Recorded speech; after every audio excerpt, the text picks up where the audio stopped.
Hello friends, कैसे हैं आप सब। मैं अपर्णा शुक्ला अपने यूट्यूब चैनल ज्ञान मंच पर आपका स्वागत करती हूँ। आज जो हमारी क्लास है वो है पद परिचय की। आज जो हम क्लास आपके लिए लाए हैं उसमें हम किस पे बात करेंगे? पद परिचय पे बात करेंगे। पद परिचय क्या होता है? जब स्वतंत्र शब्द वाक्य में प्रयुक्त होता है तब पद कहलाता है। क्या होता है? एक स्वतंत्र शब्द जब वाक्य में प्रयुक्त होता है तब पद कहलाता है और वाक्य में उस शब्द की सभी भूमिकाओं का परिचय देना ही पद परिचय कहलाता है। इसकी परिभाषा क्या है? पद वाक्य में प्रयुक्त प्रत्येक सार्थक शब्द पद कहलाता है। पद परिचय क्या है?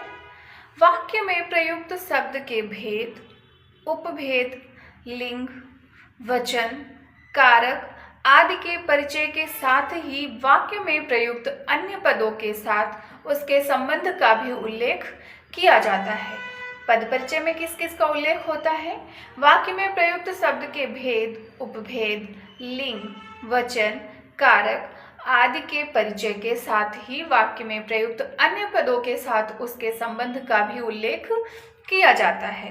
पद परिचय के अंतर्गत वाक्य में प्रयुक्त पदों को अलग करके प्रत्येक पद का परिचय दिया जाता है तथा उसकी व्याकरणिक विशेषताएं और कार्य बताए जाते हैं। जैसे पद परिचय में क्या है? पहला क्या होगा?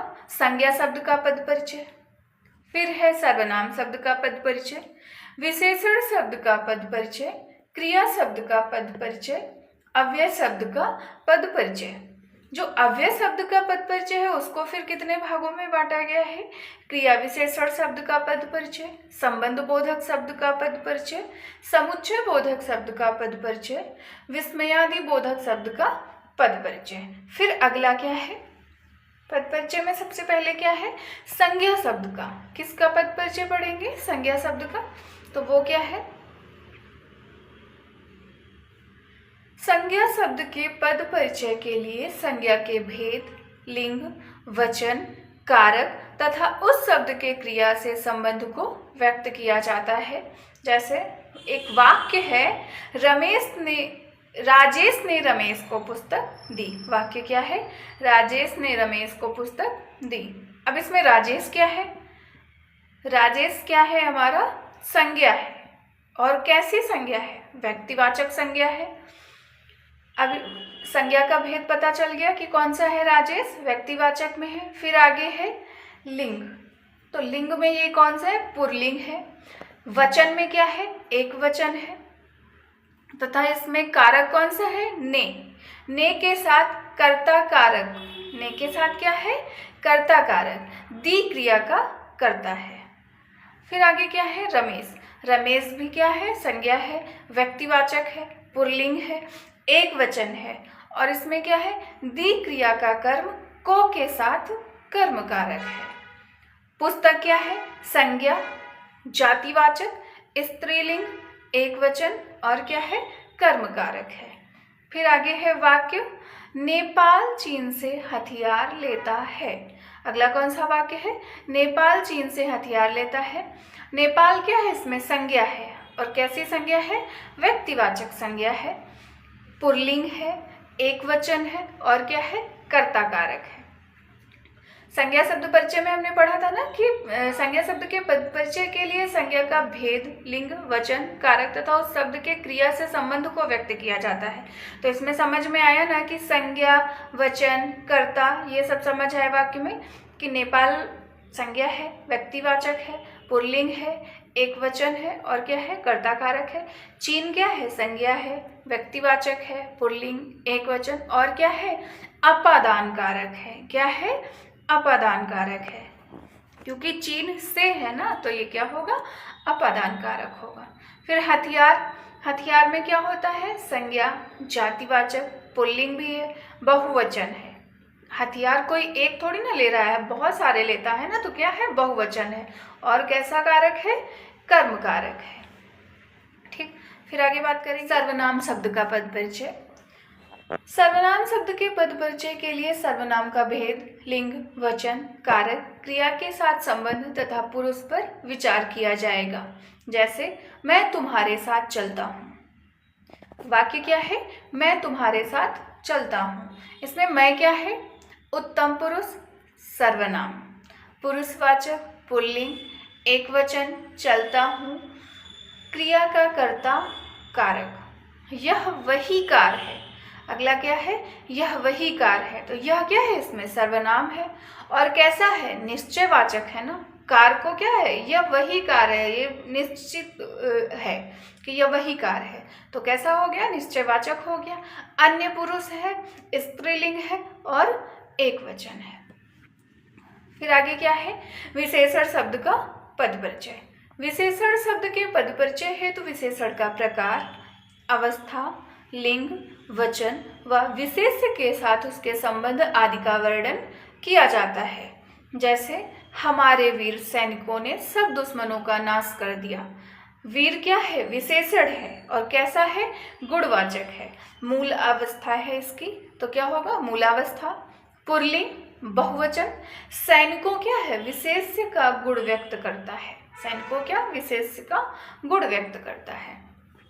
और सब क्या है, सब भी क्या है, विशेषण संख्या सूचक है। सब क्या है, संख्या सूचक विशेषण है ना, कि 1 2 3 नहीं, सबके सब, तो सब हमारा विशेषण है, लेकिन कैसा विशेषण है, संख्या सूचक है। मूलावस्था है, पुल्लिंग है, बहुवचन है, दुश्मनों विशेष्य की संख्या का बोध कराता है। दुश्मनों क्या कराता है, विशेष्य की संख्या का बोध कराता है। जैसे आगे कौन सा वाक्य है, यह सपेरा बहुत चतुर है। कौन सा वाक्य है, यह सपेरा बहुत चतुर है। यह क्या है, विशेषण है, कैसा है, सार्वनामिक है। कैसा विशेषण है, सार्वनामिक विशेषण है ना। यह वह ये सब क्या होते हैं, सर्वनाम होते हैं ना। यह सपेरा में कौन सा विशेषण है, यह सार्वनामिक विशेषण है। और लिंग कौन सा है, पुल्लिंग है, एक वचन है। सपेरा क्या है, संज्ञा की विशेषता है। सपेरा क्या है, संज्ञा की, यह है, लेकिन यह कौन है, सपेरा है ना, तो सपेरा क्या होगा, संज्ञा की विशेषता हो जाएगा। चतुर, चतुर क्या है, विशेषण है, लेकिन कैसा, गुणवाचक। भाई अच्छाई बुराई चतुराई ये सब गुण है ना, तो वो चतुर है तो क्या है, गुणवाचक हो गया। पुल्लिंग एक वचन, सपेरा विशेष का विशेषण हो गया है। फिर अगला क्या है, चौथा नंबर, क्रिया का शब्द परिचय। क्रिया का पद परिचय। क्रिया के पद परिचय में क्या होगा, क्रिया शब्द के पद परिचय में क्रिया का प्रकार, लिंग, वचन, वाच्य, काल तथा वाक्य में प्रयुक्त अन्य शब्दों के साथ संबंध को बतलाया जाता है। वाक्य क्या है इसमें, जैसे राम ने रावण को मारा। वाक्य क्या है हमारा, राम ने रावण को मारा। तो मारा क्या है, क्रिया है ना। मारा क्या है, क्रिया। कैसी क्रिया है, सकर्मक है। लिंग कौन सा है इसमें, पुल्लिंग। वचन कौन सा है, एक वचन। कर्तृवाच्य है और भूतकाल है। मारा क्रिया का कर्ता राम तथा कर्म रावण है। मारा क्रिया का कर्ता कौन है, राम है, लेकिन मारा किसको, कर्म क्या है, रावण। रावण को मारा है ना, तो कर्म हमारा क्या होगा, रावण। फिर अगला है सवेरे मैं उठा। सवेरे मैं उठा, तो उठा क्या है, क्रिया। उठा क्या है, इसमें क्रिया है और कैसी क्रिया है, अकर्मक क्रिया है। पुल्लिंग है, एक वचन है। लिंग इसमें कौन है, पुल्लिंग। वचन कौन सा है, एक वचन। वाच्य कौन सा है, कर्तृवाच्य है। और काल कौन सा है, भूतकाल। उठा क्रिया का कर्ता मैं। उठा क्रिया का कर्ता कौन है, मैं उठा हूं ना, तो कर्ता मैं हो गया। फिर अगला है अव्यय शब्द का पद परिचय।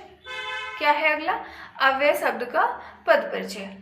अव्यय शब्द चूंकि लिंग, वचन, कारक आदि से प्रभावित नहीं होता, अतः इनके पद परिचय में केवल अव्यय शब्द के प्रकार, उसकी विशेषता या संबंध ही बताया जाता है।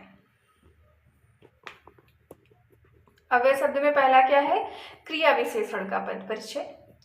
भेद तथा क्रिया की जानकारी। क्रिया विशेषण के पद परिचय में क्या होता है, उसका भेद या फिर क्रिया की जानकारी। जैसे श्याम वहां गिरा था। वहां क्या है, क्रिया विशेषण, स्थानवाचक। कैसा है, स्थानवाचक है। गिरा था क्रिया का स्थान निर्देश करता है। मैं रोज सवेरे प्राणायाम करता हूँ। रोज क्रिया विशेषण है, कालवाचक है।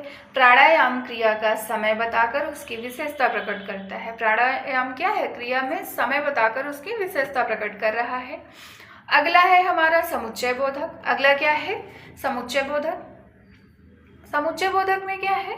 भेद तथा जिन दो शब्दों को मिला रहा है, भेद तथा जिन दो शब्दों को मिला रहा है उसका उल्लेख होगा। जैसे सीता और गीता बहनें हैं। इसमें क्या है? दो शब्दों को मिलाया जा रहा है ना, सीता और गीता दोनों क्या है? बहनें हैं। और क्या कर रहा है? इन दो शब्दों को मिला रहा है। समानाधिकरण समुच्चय बोधक में संयोजक अव्यय, और क्या है? संयोजक अव्यय का काम करता है। फिर क्या है? संबंध बोधक। संबंध बोधक में क्या है? भेद तथा जिससे संबंध है उस संज्ञा या सर्वनाम का उल्लेख। इसमें क्या होता है? भेद प्रकट करता है तथा जिससे संबंध है उस संज्ञा या सर्वनाम का उल्लेख करता है। जैसे ट्रेन समय से पहले आ गई। क्या है? ट्रेन जैसे में क्या है? वाक्य हमारा ट्रेन समय से पहले आ गई। से पहले कालवाचक संबंध बोधक अव्यय है। से पहले क्या है? कालवाचक संबंध बोधक अव्यय। और ट्रेन क्या है? संज्ञा के समय की विशेषता है। फिर अगला नंबर है हमारा विस्मयादि बोधक। क्या है? विस्मयादि बोधक। विस्मयादि बोधक में होता है भेद या भाव का नाम। जैसे वाह कितना सुंदर है। वाह क्या है? इसमें हर्ष सूचक विस्मयादि बोधक अव्यय है। वाह क्या है? हर्ष सूचक विस्मयादि बोधक अव्यय है हमारा।